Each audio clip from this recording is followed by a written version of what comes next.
One of the key features of the desktop version is the ability to create an interactive cemetery map to coincide with your cemetery records. We've made some enhancements over the years, so for what you're going to learn here, you should have a minimum of version 10.0.23 installed on your computer. If you don't have that yet, you can visit our website and navigate to the desktop version icon from the homepage. Then download the latest version. If you are currently using a version lower than 10.0.0, then you would need to pay for the upgrade.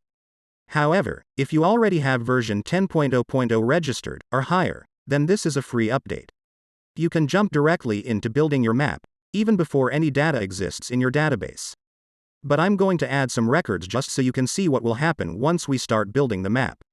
So to start, I'm going in to input some new records by clicking on the database icon from the main dashboard. I'm presented with a blank data entry window. I'm going to fill in some data just purely for testing purposes. Please refer to our other tutorials on what all these data fields are, and how you can create more of them. When I'm done inputting my data, I choose the File menu and then the Save option. Then I can clear the screen for new input by choosing the File menu and the Clear option. I input a second record, again just for testing purposes. Once again I save the record. Now that we have some test data in the system, let's dig in and start building our map. From the dashboard, click on the map icon. Then choose the option to edit map. You're presented with a large green canvas of 50 rows and 50 columns. You can change the dimensions of this canvas by clicking on the map menu and choosing dimensions. You can set the width and height as needed, but be careful not to make your canvas too small if you've already built your map, or you could lose portions of your map. For this sample, I'm going to leave the default dimensions. We're going to want to add graves to our cemetery. One way to do this is to click on the Assign menu. Under here, we can add graves or roads, and even convert graves back to unused spaces. Please note that there are shortcut keys assigned to many of the menu options, which should make it easier to build your map quickly. I start by moving my cursor to a cell in the canvas where I want a grave to exist. Then I click on the Assign menu and choose the option to add a grave. The cell turns white, indicating that it is a grave space. You can then type in this space. You cannot type in any space that is not white. I can then move to another cell and repeat that process. I can also add many graves at once by clicking and dragging my mouse over a span of cells, and then choose the Grave Creation menu. But this is a long way of doing things. You would need to manually type in your section, lot, and grave identifiers for each of these graves. Let's look at an easier way. On the left side of the window you see that there are some features. You see a box for section, a box for lot, and a grid for graves. Let's say that your cemetery is split into sections, and your lots are made up of a specified number of graves. In this case I'm defaulting to 8 graves per lot. I could number these graves any way I see fit, and then assign the entire grouping, at once, to the map using the Assign menu, or the F9 key on my keyboard. After making the assignment, notice that the lot number is automatically incremented by 1 value.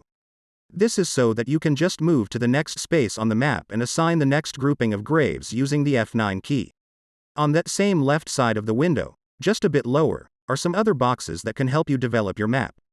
You could add a single grave, one at a time, using these boxes.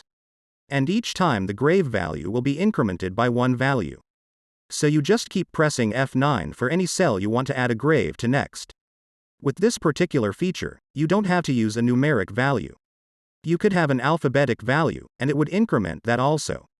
But to use this feature it is very important that you check the box that says, or. If your identifiers are long and you're not seeing enough of the information, you can change the zoom level of the map with the zoom menu. This should make it easy to read very long identifiers. With this feature, anytime you edit the lot value in the box on the left, it changes the grave value back to the starting point. This makes it easy to just get started on the next section. With our map built, we can check it out and see if our data is properly linking. To do this, click on the map icon from the dashboard, and then choose the option to view the map. If the assignments are correct, you should see colors appear on the map when it finds corresponding data records.